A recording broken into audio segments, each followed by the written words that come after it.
Негизги максат ошого ээ болуш. Азыр чек арачыларын алып чыгып тургузуп алган дала бойдо. 72 гектар жер талаш. Дагы деле аларга аскер турат. Мелис Мырзахматов баштаган Улуттар биримдиги партиясынын кандидаттарынын үгүткербени Кыргызстандын эң алыскы жери Баткен облусундагы Лейлек районуна жетти. Кыргызстандын жүрөгү болгон Баткендеги Кулунду айылынын эли партия өкүлдөрүн кыргыздын салты менен тосуп алышты.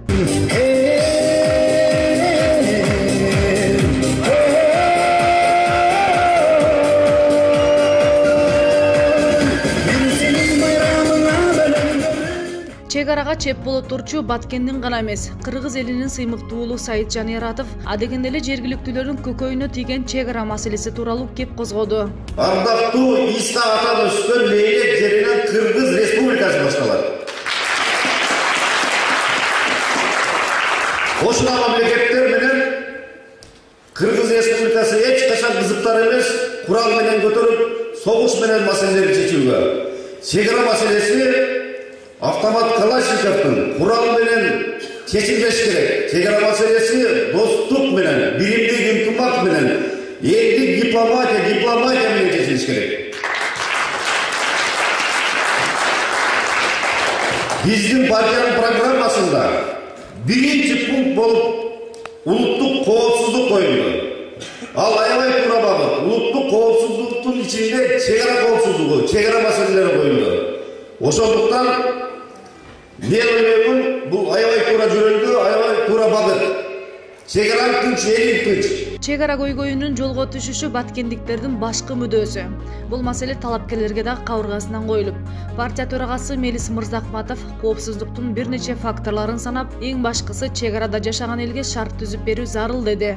Биз чек ара коопсуздук дегендери тикенсиз менен эле танканы ойлойбуз. Коопсуздуктун көп элементтери бар. Ошонун бири жанагы танка менен тикенсиз. Дагы бир негизги факторлордун бири ошол чек арада жашаган элдин турмуш тиричилигин оңдоо. Жанагы Аксакал айткандай духун көтөрүү. Ошол жерге баардык шартты түзүп, байманасын арттыруу. Ошондо гана ар бир тургун колуна курал алып, өзүнүн жерин, элин, үйүн, үй бүлөсүн коргогонго кандай гана душман болсо тике тура алат. Караңыздарчы, свет жок, суу жок, пособие аз, сулуу жер дээрлик жок, жайык те алыста, асфальт жок. Асфальт жок. Түзүмөрү бир социалдык объект жок. Качан гана тополон болгондо 30-40 үй сала коебуз. Ошол менен бүттү унутабыз кийинки тополонго чейин. Ошол жаңы салынып берилип аткан үйлөрдүн күлүштөрүн алып, кулпулап коюп туруп, башка жака көчүп кетип атышат. Мына араңдар деле азаматтар ушул жерди таштап кеткенге даяр. Кетип жатышат. Жылдан жылга чек арада жашаган калктын арасы суюлуп кетип атат. Аларды ордун жана ползучий миграция деп тигилер ээлеп атат.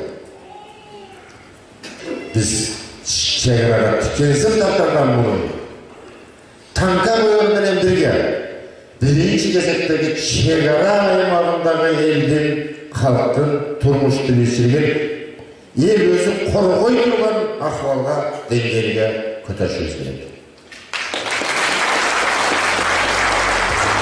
Улуттар биримдиги партиясынын катарынан депутаттыкка аттанып жаткан Баткендин кулуну Курбанбай Искандаров кошуна мамлекеттер өздөрү кол койгон документти кабыл албай жатышат деген оюн ортого салды. Жана жогоруда айтылган паритеттик комиссиялардын биринин дагы юридикалык күчү жок болуп чыкты. Себеби ошо 24-жылкы, 36-жылкы комиссиялардын талаптарын бир да аткарылган эмес. Бир гана документ болду, бул кошмо мамлекеттердин ошо Казакстан, Өзбекстан, Тажикстан, Кыргызстандын өзүнчө мамлекет болуп туруп кабыл алган келишим бар. Ошо келишимге бардык президенттер қол қойып, жогорку кеңештери ратификацияны өткөрүп, оғының қатарынан бір ғана документ қалды. Ушул документте биздин кошуналар азыр кабыл албай жатат. Биз ал жетпей, өздөрүнүн кол алып койгон президенттердин кол койгон документтерин өздөрү кабыл албай жатат. Кулунду айылынан чоң саясатка аттанган Тургунбай Алдакулов сөзүмдү ишим менен далилдейм деп жердештеринин айыл элинин алдында сөз берди. 2010-жылы болгон окуяны билесиздер. Өлкөнүн тагдыры кылычтын мизине туруп калган. Ошондой учурда өлкөбүздүн эң чоң экинчи шаары болгон Ош шаарында чоң кырсык болду. Чоң аламат болду. Ал аламаттын максаты жалпы Кыргызстан эмес, Борбордук Азияга пландалган болчу.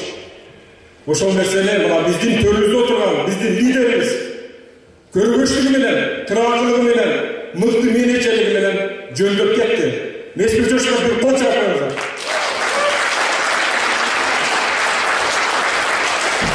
Саясатка мына ушундай сөзү менен иши келген жаратман лидер менен чыгуу мен үчүн чоң сыймык.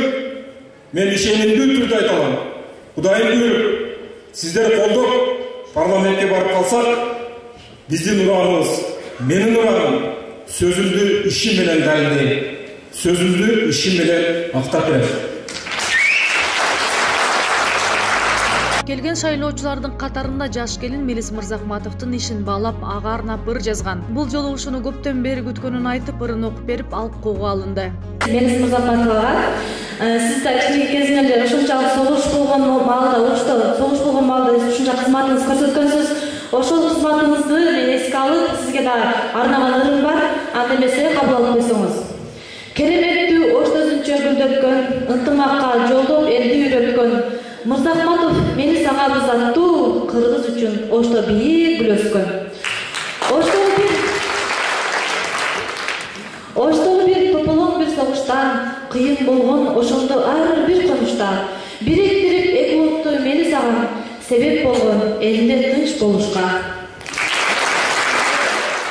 Лидер Мелис Мырзахматов Улуттар биримдиги партиясы биринчи жолу жогорку кеңештин шайлоосуна катышып жатканын айтып, эскилерге алданбоого чакырды. Программа дешет анча-мынчасын айтып силердин кулагыңарга кызыкышат. Негизинен эле ушул бүгүн парламенттик шайлоого катышып аткан партиялардын программалары окшош. Чистара копиядан өткөрүү эле алгандай. Себеби силерди алар 30 жылдан бери келе берип, алдай берип, силер алдана берип, эми бул сапарда дагы барып бир шири сүйлөсөк алданып калар деген үмүт менен келип отурат. Биз биринчи жолу келип атабыз. Биринчи жолу ушул күрөшкө аттанып атабыз. Себеп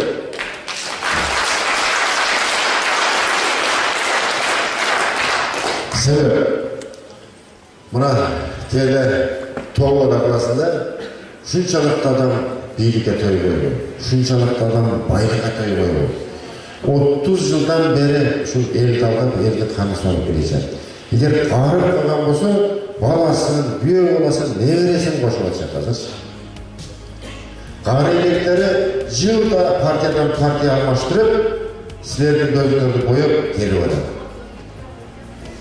Барып алып, болду, кутулду. 5 жылдан кайра керек. 5 жыл бул бир өмүр экен. Жолугушуунун соңунда Кулунду айылынын эли Улуттар биримдиги партиясынын талапкерлеринин келгендерине кубанычтарын билдирип, бул жолу элдин көйгөйүн парламенттен чечкиле деп баталарын беришти. Сиздердин Улуттук биримдиги партиясына şu Алла Таала жол берип, şu сиздер дагы şu барьерден өтүп, şu жогорку кеңештин барып астанасынан өтүп, şu шеетте ээлегениңиздерде элибиздин көйгөйүн чечсин деген өзүбүздүн şu барлык тилегибизди, максатыбызды Алладан сурап сиздерге дуа кылабыз. Амин. Жаратман лидер, Жаратман партия, менин тандоом, Улуттар биримдиги партиясы, номер 17.